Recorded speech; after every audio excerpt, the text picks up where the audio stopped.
Hello, friends and travel staff. Chad McDowell here, travel nurse, advocate, and recruiter with Summit Medical Staffing, a former college volleyball coach turned travel nurse recruiter, and I like to make videos to empower, educate, and celebrate travel nurses and give you information about the market so that you can make the best decision for you. And that's most rewarding for me in this whole process, is knowing and hoping that I'm helping you and empowering you to make the best decisions for yourself. If you're here today, we're going to talk about step 6 in my Travel Nurse 101 course. And if you're hopping in, ask me how to join the course, watch the others. I can get you access to it, no problem. Okay? So, step 6 today, we're going to talk about contract and offer and how to know what you're looking for and get prepared for that offer. Know what you're looking for so you can determine if you're comfortable taking this step, signing that contract, and making that commitment to that facility. Okay, first of all, congratulations. This is super exciting. You've gotten your first offer. You've done the hard work. You've looked at the facility. You've looked at the location. You've looked at the reviews, and you've submitted a resume. You're qualified. You're getting an offer for your first travel job. This is super exciting. Celebrate the small victories in life. This is awesome. Okay? So now I want to make sure you're educated enough to make sure you can look through the contract, know what the expectations are, what you're looking for, so you can sign this and make sure you're comfortable, again, knowing that you made the right decision for you and those that you're making the decision on behalf of as well. Okay? So, obviously, one of the best things you want to know is, what is the pay? You need to be able to look in the contract and know what the pay is.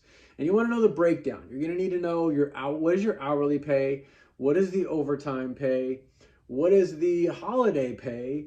What are my stipends, both housing and meal stipends? And hopefully you've talked with your recruiter. Are you getting reimbursed for any travel expenses? Are you going to be able to submit reimbursements for licenses or certifications that you need to get updated? Stuff like that.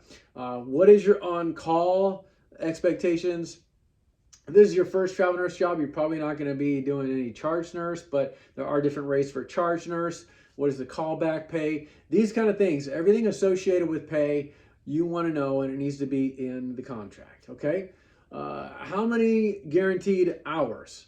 So the guaranteed hours, and we're going to go through that, what that means, but guaranteed hours, is it 36? Is it 40? Is it 48? What are your guaranteed hours, okay, they're in the contract?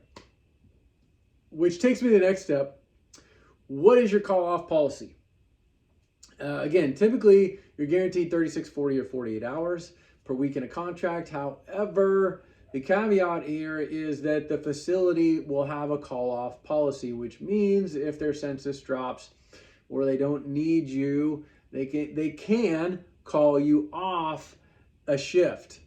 Okay, and the most common call-off policy is 2 shifts in a 13-week contract. It doesn't happen very often, but it depends on the time of year. They can and might utilize those 2 shifts. It could be 3 shifts in 13 weeks, but there are some that are like 1 shift every 2 weeks. That's way less common. The most common is 2 shifts in 13 weeks, which means they can call you off, and just like a staff nurse, they can call you off and you're not paid for that shift. You're not paid for your hourly pay, and you're not paid for your stipends pay either. Okay, so you won't get your stipends or your hourly for that shift, for those 12 hours. If you're thinking about big picture and you're normally paid 36, that portion of 1/3 of that pay that week won't be in there for hourly and stipends. Okay. Here's the cool thing though. So when you say, well, what is the point of that guaranteed hours? Here's the kicker, what staff nurses don't get, which you do. Okay. So if the call-off policy is 2 shifts in 13 weeks, and they call you off for a 3rd shift, you will get paid whether you worked or not. They have to pay you. It's in the contract. And so if their call-off policy is 1 shift in 2 weeks and they call you off 2 shifts, well, they're going to be very careful not to, but if they do and they have to, they're going to have to pay you. They're going to pay you your hourly, and they're going to pay you your stipends as if you were there for 12 hours. I actually had a nurse one time that had just plain guaranteed 36 hours and no call-off policy at all. And they called her off and they had to pay her. It was in the contract, but that's not very common. Okay. Again, it's not common that you're called off, but it can happen, and it will happen if you travel nurse long enough. And the guaranteed hours comes into play when they call you off more than the call off policy. That's one guarantee that the staff nurses don't get. So think about it that way. Always think about it in the positive, not in the negative. I hope you're always trying to do that in life. What are the on-call and callback policies in the contract? Read that. Ask your recruiter if there's any confusion about that or question. What happens if you call in sick? Ask your recruiter that. But in most cases, I'll save you some time. Typically, you're just not paid. Again, like a staff nurse, if you have to call in sick, you're not paid. However, if you're with a agency long enough, some agencies have a paid time off policy where you can earn paid time off. If you're with that facility or that agency for 3-4 contracts in a row for a year or something, sometimes you can earn paid time off. And if you have to call off a shift because you're sick, you could use one of those days and the agency will actually pay you. Here's the interesting caveat as we go through this that might be worth noting and understanding. You're really an employee of that agency. So when you get hired and you get this offer and you get hired at a facility, okay, Presbyterian in New Mexico, or Good Samaritan in Puyallup, Washington, or Renown Health in Reno, Nevada, whatever facility it is, okay, when you sign this contract, you are an employee of Summit Medical Staffing or whatever that agency is. You become a part of that team. I like to think of it as you become a part of our family. I have never been more grateful to work for a set of ownership and a set of people in my entire life. Zero question about that. No hesitation. I can't communicate how passionate I am about this leadership and this team of people. They care about you as a nurse and they care about us. And it's the little things they do that I can communicate with you about that just blow my mind. The things they think about and the ways they try to show value to our nurses and the people that work for them, myself. I've never felt more valued. I've worked at places where I didn't feel valued, okay? And it's amazing. But you become a part of our family. You become a part of our agency.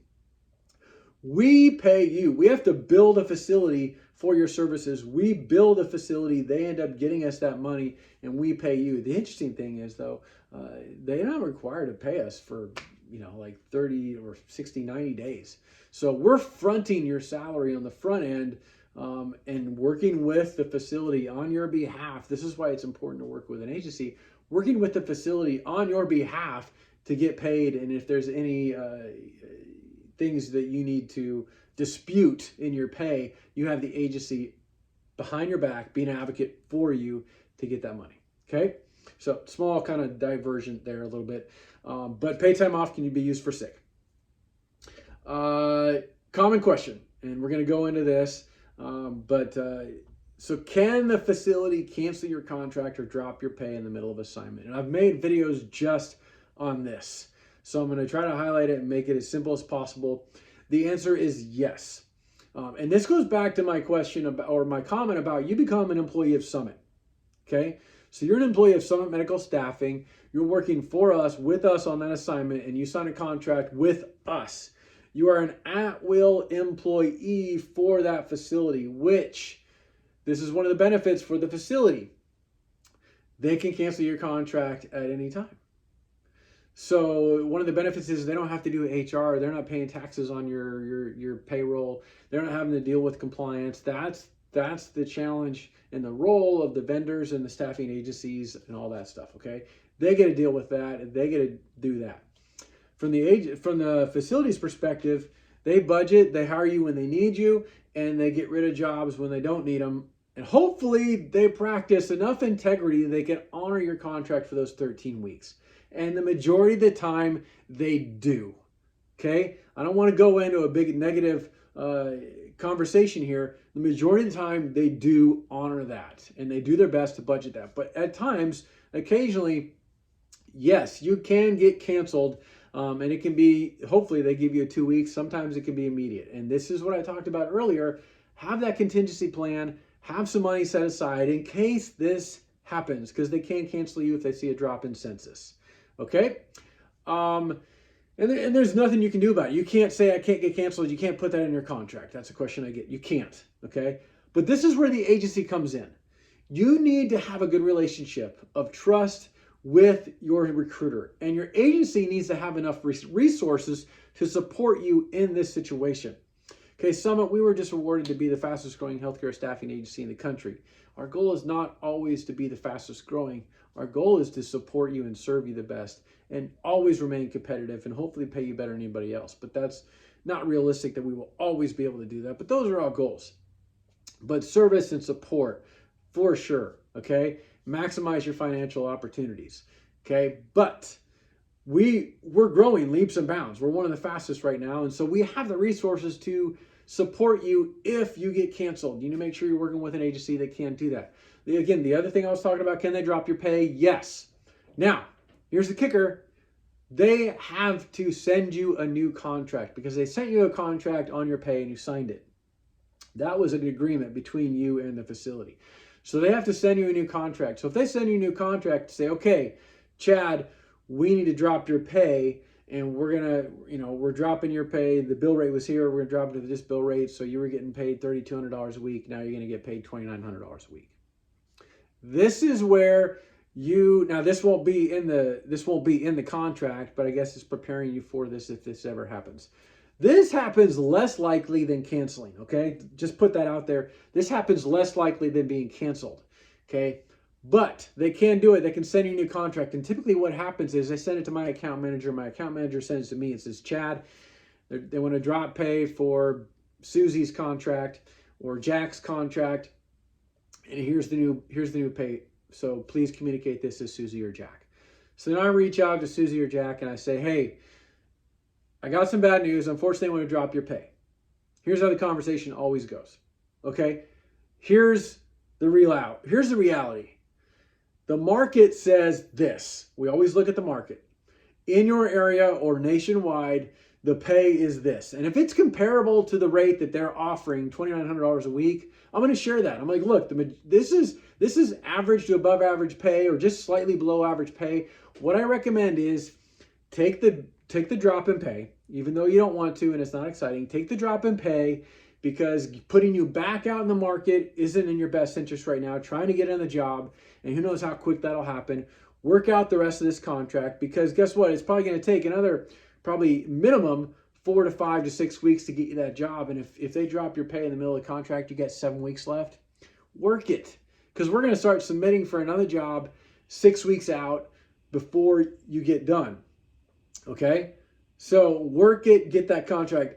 If though they want to lowball you and they want to drop you to $2,500 and you were making $3,200, I'm going to say leave it. Don't sign the contract. I can get you a job. We can get that pay. Let's go. See ya. Okay? So you have that option. But the kicker is this, that if you don't sign that contract, they're probably going to cancel you. So just be prepared.